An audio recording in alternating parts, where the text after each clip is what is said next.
नमस्कार दोस्तों, आप सभी का स्वागत है हमारे YouTube channel think smart study पर। जैसा कि आप लोगों को ज्ञात है कि कल से अपनी हिंदी व्याकरण की कक्षाएं पुनः आरंभ कर दी गई थी और जो कल की कक्षा में अपन ने पढ़ा था वो था संधि से संबंधित सामान्य जानकारी और संधि के कौन कौन से भेद हैं, संधि की परिभाषा और स्वर संधि के बारे में भी थोड़ा सा अपन ने पढ़ा था। एक बार मैं पुनः स्वर संधि के बारे में बताना चाहूँगा। उसके बाद जो अपनी कक्षा होने वाली है स्वर संधि के भेदों से संबंधित बात करें। स्वर संधि की स्वर संधि, पहले संधि की बात करें तो संधि का अर्थ होता है या संधि की परिभाषा है कि दो वर्णों के मेल से उत्पन्न विकार को या सार्थक जो विकार उत्पन्न होगा उसे ही क्या कहेंगे, संधि। स्वर संधि की बात करी थी जब स्वर वर्ण का स्वर वर्ण के साथ मेल करवाया जाता है तो उस सार्थक मेल से उत्पन्न होने वाले विकार को क्या कहेंगे, स्वर संधि कहेंगे। ठीक है दोस्तों, स्वर संधि के जो भेद बने, स्वर संधि के 5 भेद थे। वो सभी स्वर जो हिंदी वर्णमाला में 11 स्वर माने गए हैं, उन सभी 11 स्वरों का आपस में एक दूसरे के साथ मेल करवाने के बाद जो विकार उत्पन्न हुए, उन विकारों के उत्पन्न होने के बाद जो स्थितियां बनी, उन्हीं स्थितियों के आधार पर हिंदी में स्वर संधि के 5 भेद निकले हैं। उन 5 भेदों के बारे में मैंने कल की कक्षा में बताया था और वो 5 भेद थे। पहला था दीर्घ संधि, जो दूसरा भेद था वो था गुण संधि, गुण संधि, और जो तीसरा था भेद वो था वृद्धि संधि, और जो चौथा भेद था स्वर संधि का वो था यण संधि, और जो 5वां भेद था वो था अयादि संधि।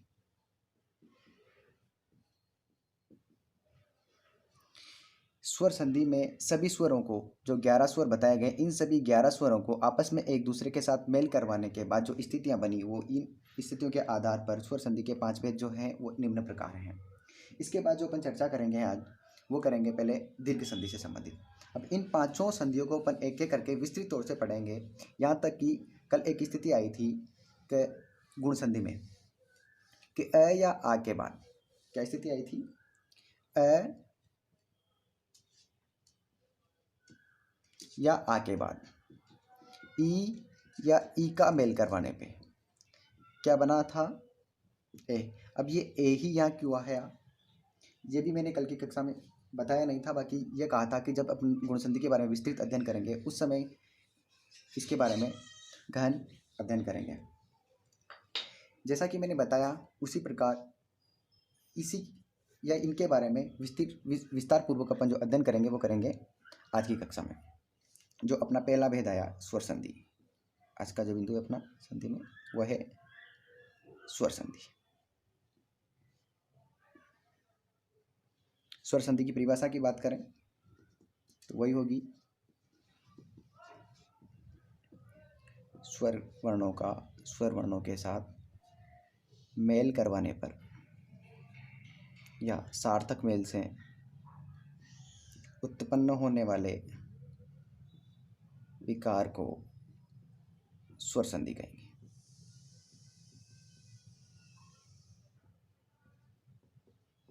इसके बाद इसका जो पहला भेद था वो था दीर्घ संधि।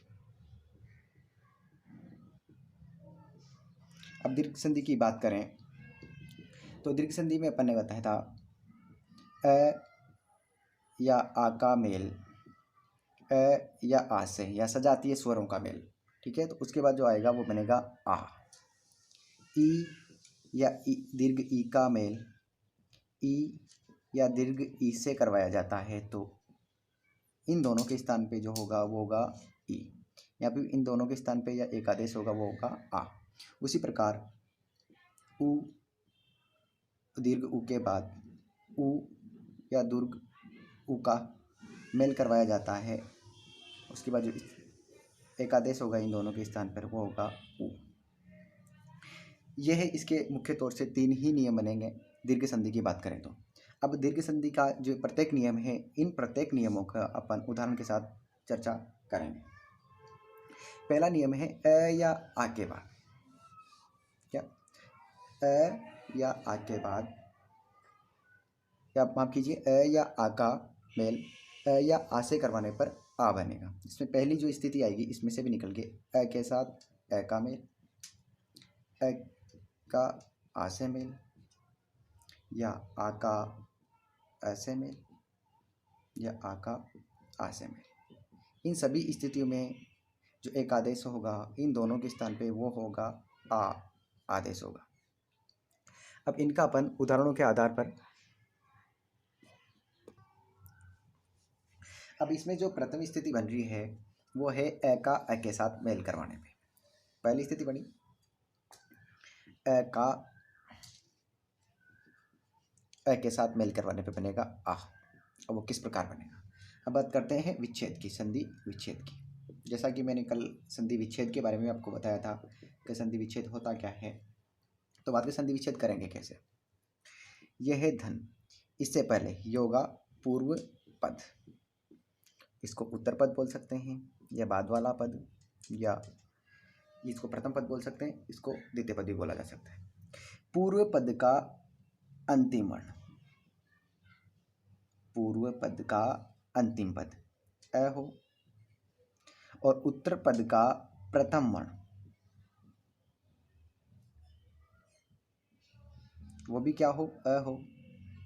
और इन दोनों के मेल के बाद मेल करवाते हैं तो वो इन दोनों के स्थान पर जो आदेश होगा वो होगा आ। ठीक है, पहली स्थिति है ये। क्या होगी पहली स्थिति? कि जब विच्छेद करने के बाद जो पूर्व पद या प्रथम पद है उसका अंतिम वर्ण क्या हो? अ हो, और जो द्वितीय पद या जिसे उत्तर पद बोलेंगे उसका भी दूसरा पद क्या हो? अ। तो इन दोनों के स्थान पे जो आएगा वो आएगा आ।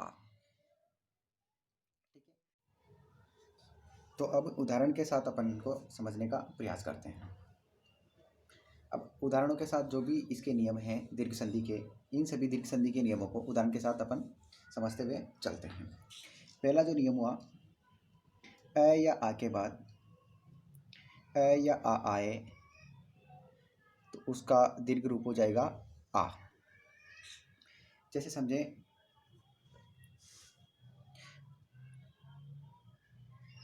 अभय धन अरण्य। ध्यान से समझना इसको। उदाहरण, ये बहुत ही महत्वपूर्ण उदाहरण है, और ये शुद्ध जो वर्तनी आते हैं, वर्तनी वाले जो प्रश्न आते हैं उनमें कई बार पूछ लिया गया है ये क्वेश्चन। तो अभय है धन अरण्य, पहले सूत्र की बात करें, इसमें से निकालेंगे अ। अभय अ धन, इधर से दूसरे पद का पहला वर्ण अ और इधर बच गया अरण्य। इन दोनों को मेल होने के बाद जो एक आदेश आदेश होगा दीर्घ संधि के आधार पे होगा आ। ये हमें आ जोड़ेंगे आ, बचा रण, ये अभ्यारण्य। अधिकांश विद्यार्थी अभ्यारण्य को अभ्यारण्य मानते हैं, जो कि वर्तनी के आधार पर अशुद्ध माना जाता है। तो जो अपना संधि विच्छेद हुआ वो आपको समझ में आया होगा। और इसी प्रकार अ या आ जो सूत्र है उसके अन्य उदाहरण हैं जो मैं कि बोर्ड पे लिख देता हूँ, और उनका विच्छेद आप करने का प्रयास करना। अगर उनमें कोई समस्या आती है तो वह आप कमेंट बॉक्स में लिखकर उनका मतलब सॉल्यूशन हमसे जान सकते हैं, और शीघ्र ही उनका जो सॉल्यूशन होगा आपको बता दिया जाएगा कमेंट बॉक्स के माध्यम से। जैसे हैं अ और आ, इस सूत्र की बात कर रहे हैं, इसके जो अन्य उदाहरण हैं परमार्थ,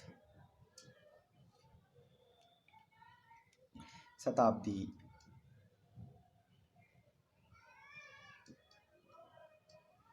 अभ्यारण्य की अपन ने चर्चा कर ही ली है। उसी प्रकार है अंत्याक्षरी और शिवालय,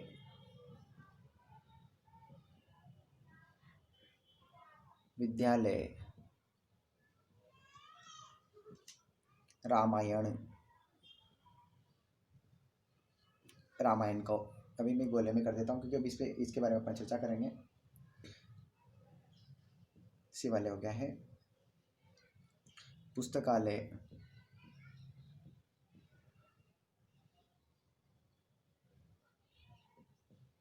कदापि, तथापि इत्यादि उदाहरण हैं। जैसे परमार्थ की बात करें, परम धन परमार्थी, माफ कीजिए, मैं परमार्थ या परमार्थी एक ही बात, लो परमार्थ कर लीजिए। परमार्थ, परम धन अर्थ, इसका विच्छेद होगा वही ऐसे, यहाँ से अ और अ मिलके क्या हो गया आ, और दीर्घ रूप हुआ आ, परमार्थ।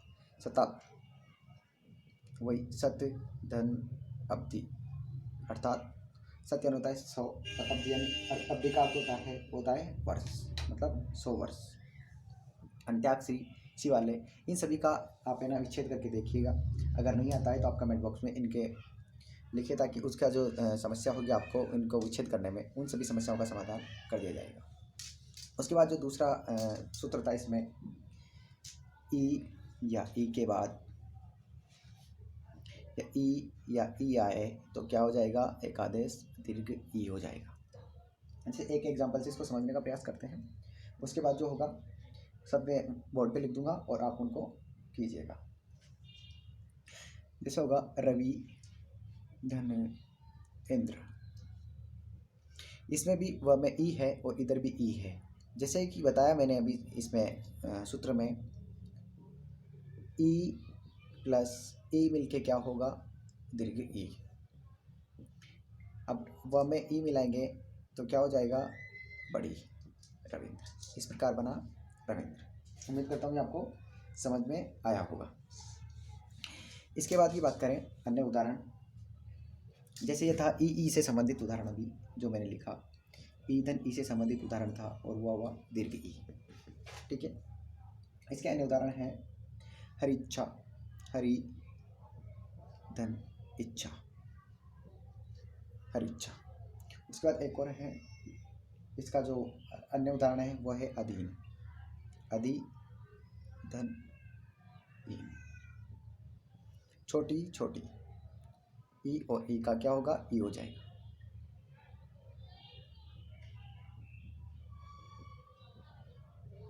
इसका हो जाएगा हरिच्छा और इसका होगा अधीन। ठीक है दोस्तों, उसी प्रकार ई और दीर्घ की बात करें तो हो जाएगा दीर्घ ई, उसमें है परि धन इच्छा, परीक्षा। ये मैंने करके बताया, तो उम्मीद करता हूँ कि वो समझ में आ गया होगा, तो बार बार बताने की आवश्यकता नहीं पड़ेगी। उसके बाद इसका एक और एग्जाम्पल के द्वारा समझे तो होगा कपीस, आप किसी के पहले करूँगा, कपी धन ईश, कपीस।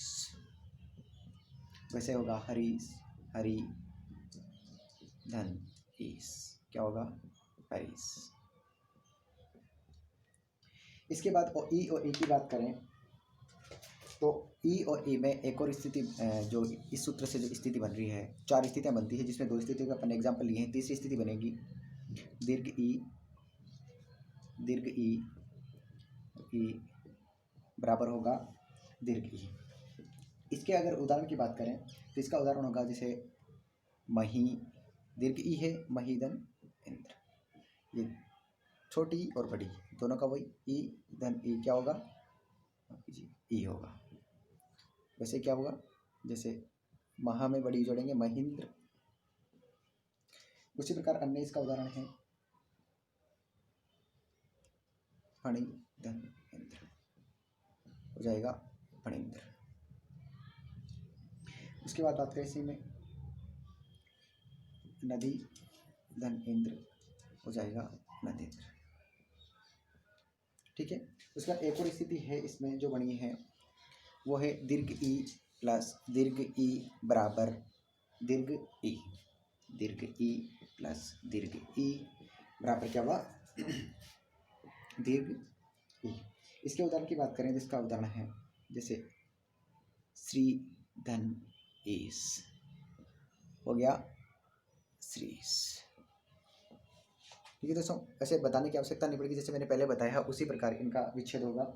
उसके बाद बात करें अन्य उदाहरण, रजनी धन ईस रजनीस। रजनी यानी रात होती है, इसका अर्थ होता है रात। उसी प्रकार मही धन ईस हो जाएगा महीस। उम्मीद करता हूँ ई और ई वाला जो इसका जो सेकंड सूत्र बना था अपने दीर्घ संधि में, वो भी आपको समझ में आया होगा। उसके बाद जो तीसरा सूत्र था वो बना था उ या दीर्घ उ के बाद उ या दीर्घ उ आए तो क्या होगा, दीर्घ उ। इसका पहले एक उदाहरण समझ लेते हैं, बाकी फिर मैं बोर्ड पे लिख दूंगा, तो आप लोग उनका स्क्रीनशॉट ले लीजिएगा और अन्य उदाहरण हो तो वो करके देखिए। अगर नहीं आता है तो आप कमेंट बॉक्स में जरूर पूछें। जैसे बात करें उ धन उ की, तो क्या हो जाएगा, भानु धन उदय। उ प्लस उ क्या हो जाएगा, दीर्घ उ, तो क्या हुआ, भानुदय। इसी प्रकार गुरु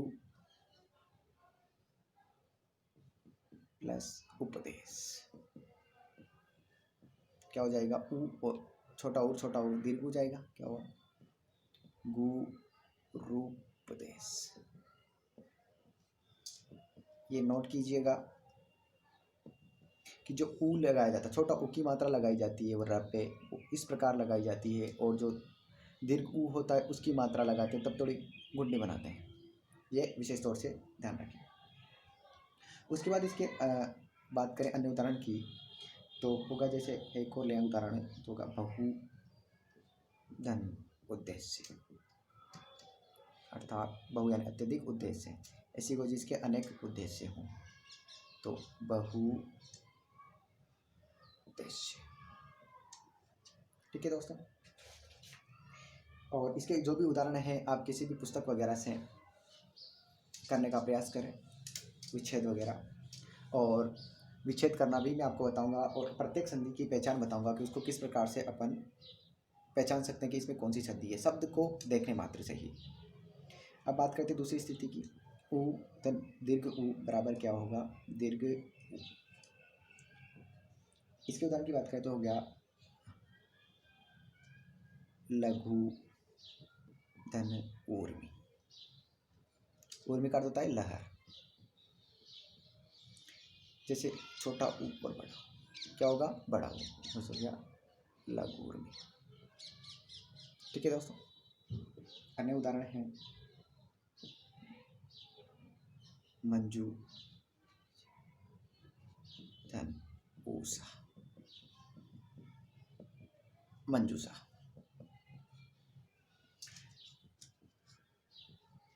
बहु धन ऊजा, बहुजा। जो इसकी तीसरी स्थिति है वो है उ धन छोटा ऊ बराबर क्या होगा, दो। इसके उदाहरणों की बात करें तो इधर लिख देता हूँ, चमू धन उत्साह। चमू का अर्थ होता है सेना, सेना का उत्साह, चमू उत्साह। इसका अन्य उदाहरण की बात करें,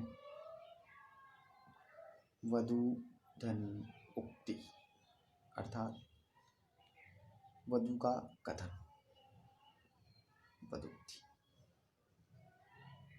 और एक और जो इसकी स्थिति बची है, अपन उ और उ की बात करें उसकी,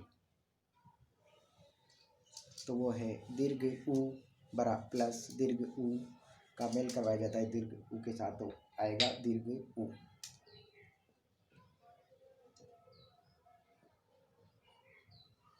इसके उदाहरण की बात करें तो वही एक हो गया चमू धन ऊर्जा, दोनों में दीर्घ ई और दीर्घ माफ कीजिए दीर्घ ऊ और ऊ है और दीर्घ ऊ ही होगा, वो हो गया चमूर्जा। अन्य उदाहरण की बात करें भू धन ऊष्मा हो गया भूष्मा मतलब पृथ्वी की ऊष्मा। अन्य उदाहरण की बात करें भू धन उधर भूधर। ठीक है दोस्तों,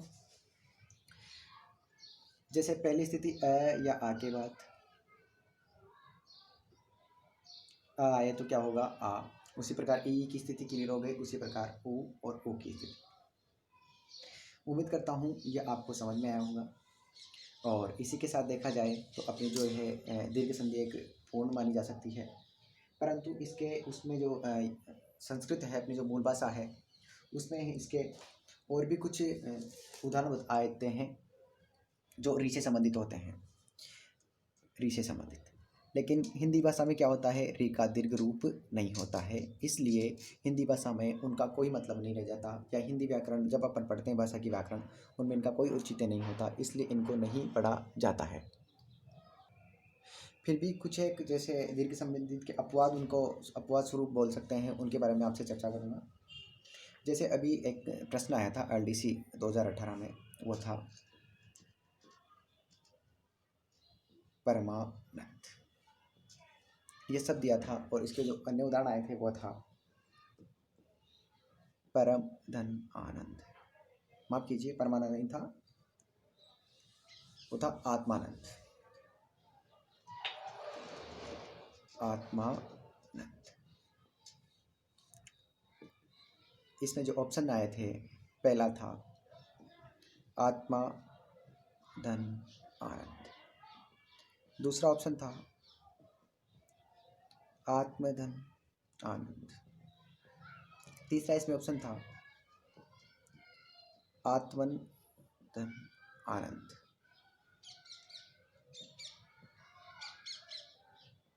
एक और ऑप्शन था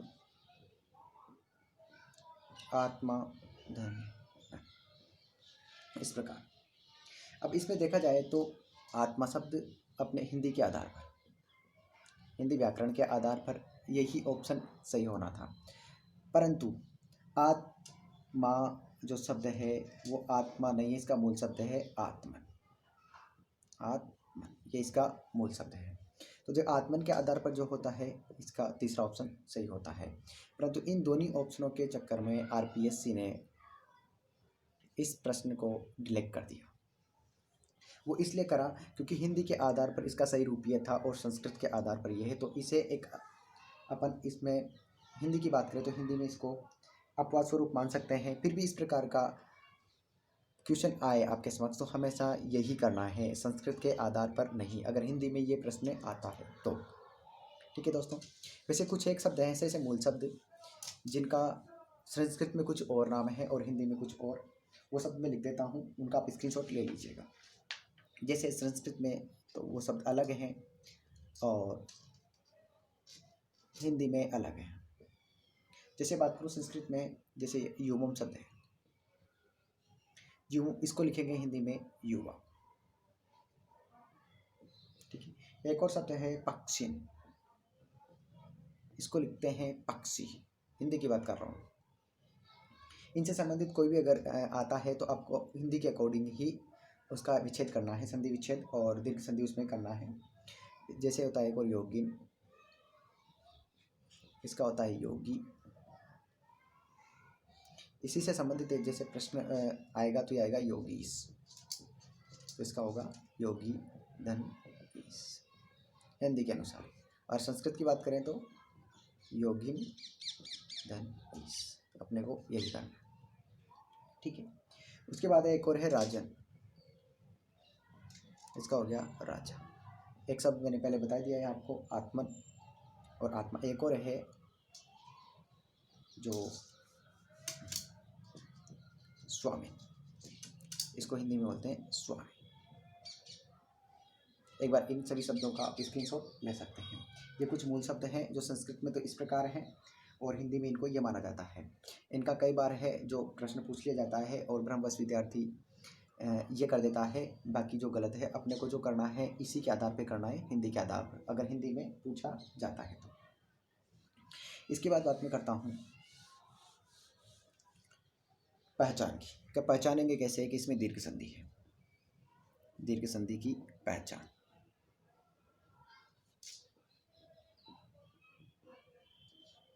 यदि किसी भी शब्द में आ की मात्रा, दीर्घ ई की मात्रा और दीर्घ उ की मात्रा दिखे तो वहाँ पर अधिकांश समय की बात कर रहा हूँ, हमेशा की बात नहीं कर रहा, अधिकांश टाइम कौन सी संधि होती है, दीर्घ संधि। जैसे विद्यालय में आप देख लो, या आ की मात्रा दिखेगी,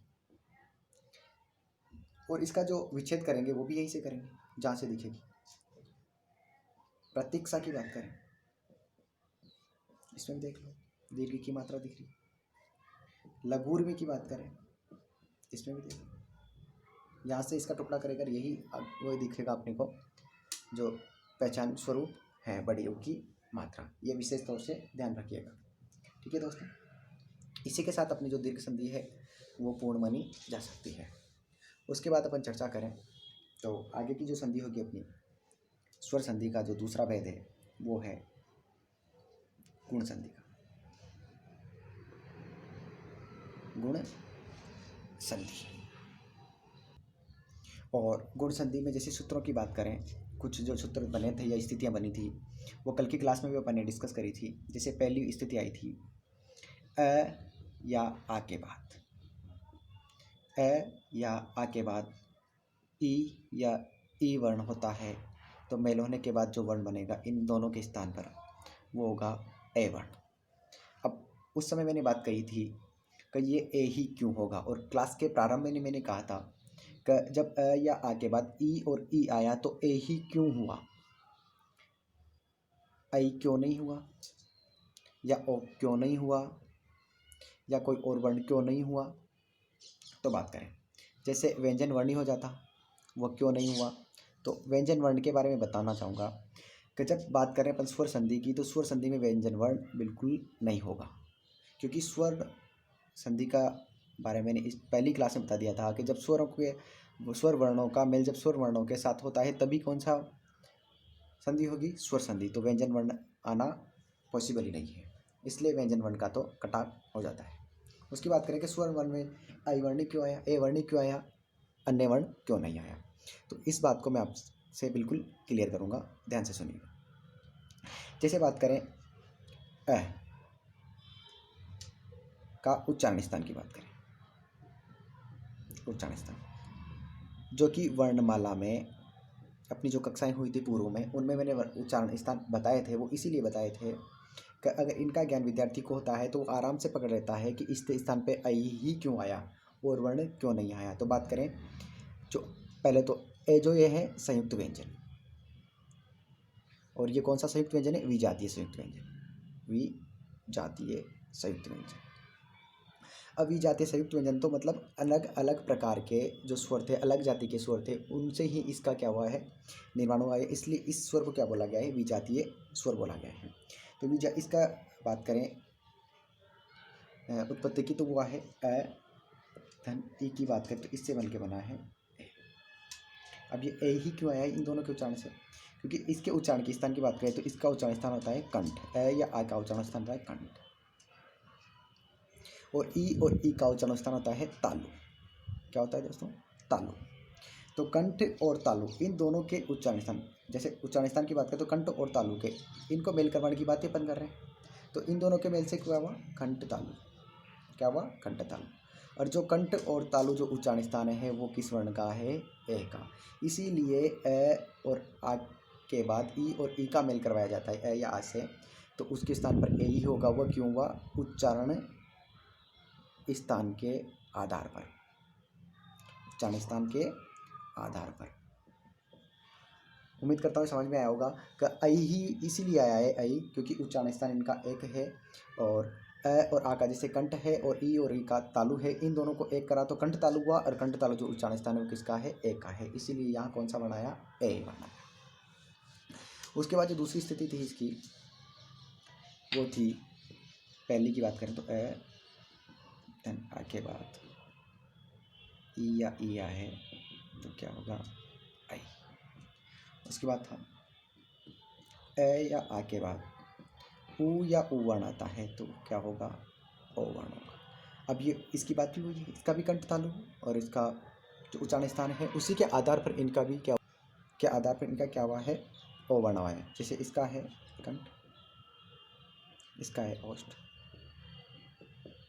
और दोनों का है कंठोष्ठ और कंठोष्ठ इसका है। उच्चारण स्थान की बात करेंगे, ठीक है दोस्तों। इसीलिए यहाँ ओ ई वर्ण आया है। उसका जो तीसरा था ए या आ के बाद री वर्ण आता है, उसके बाद क्या होगा अर, वो भी इसीलिए आया उच्चारण स्थान के आधार पर।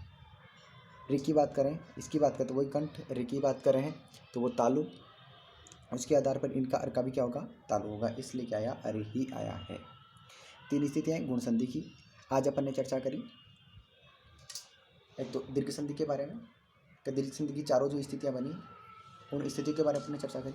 उसके बाद जो अपनी चर्चा का विषय है गुण संधि में, गुण संधि में क्या रहा कि आई ही क्यों आया और ओ ही क्यों आया, अन्य वर्ण क्यों नहीं आए, इसके बारे में अपने अध्ययन किया अभी लास्ट में। और जो आज की अपनी कक्षा होने वाली है बस इतनी ही होगी, और जो कल की कक्षा अपने होने वाली है आगे की जो कक्षा होगी वो होगी गुण संधि से संबंधित। तो उम्मीद करता हूँ दोस्तों आपको जो आज की कक्षा में पढ़ाया गया है वो आपको पसंद आया होगा, और पसंद आ रहा है तो हमारी कक्षा को लाइक करें, शेयर करें। और आज के लिए बस इतना ही। धन्यवाद। स्वस्थ रहें, दुरुस्त रहें। नमस्कार।